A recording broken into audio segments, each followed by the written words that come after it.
for women who hate their purses, who are bad at purses, who understand that their purses are reflections of negligent housekeeping, hopeless disorganization, a chronic inability to throw anything away, and an ongoing failure to handle the obligations of a demanding and difficult accessory. The obligation, for example, that it should in some way match what you are wearing.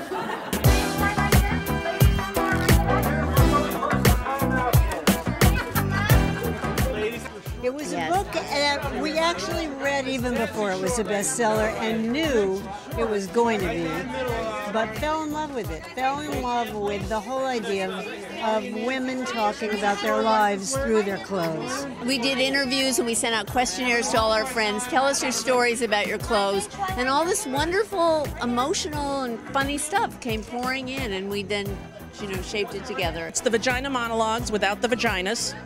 And it's about feelings and friendship and family. I love telling stories about women. Most of the 50 years that I've been an actress, I've been telling stories about women.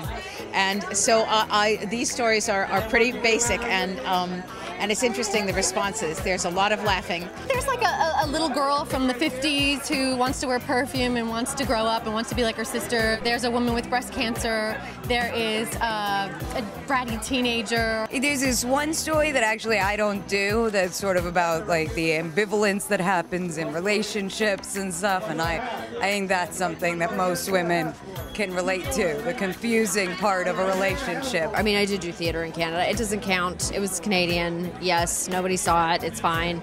But really, to have the first real experience in New York with these incredible people, it's ridiculous. It really is a ridiculous opportunity. I'm completely in love with Rosie O'Donnell. She is just the kindest human being I've ever met. And Natasha Lyonne is just an incredible, she's such an individual and so self-possessed and incredible. And of course, Samantha Bee, I have a total crush on, because she's awesome on the Jon Stewart show. And Tyne Daly is like a legend. You know what I mean? I'm not even using words to describe, just doing this. They're amazing. I used to show a little cleavage as a fallback, but now my cleavage looks like a peach pit. Someone told me I could have Botox in my peach pit, but there are so many other parts of me that need Botox. My peach pit will just have to get in line. Every woman that you talk to, every friend that I have, has memories of outfits, and they're just very evocative. They're like snapshots of who you were, at a certain age or a point in your life, and it's like the opening of a conversation. These things are so universal. They're so simple.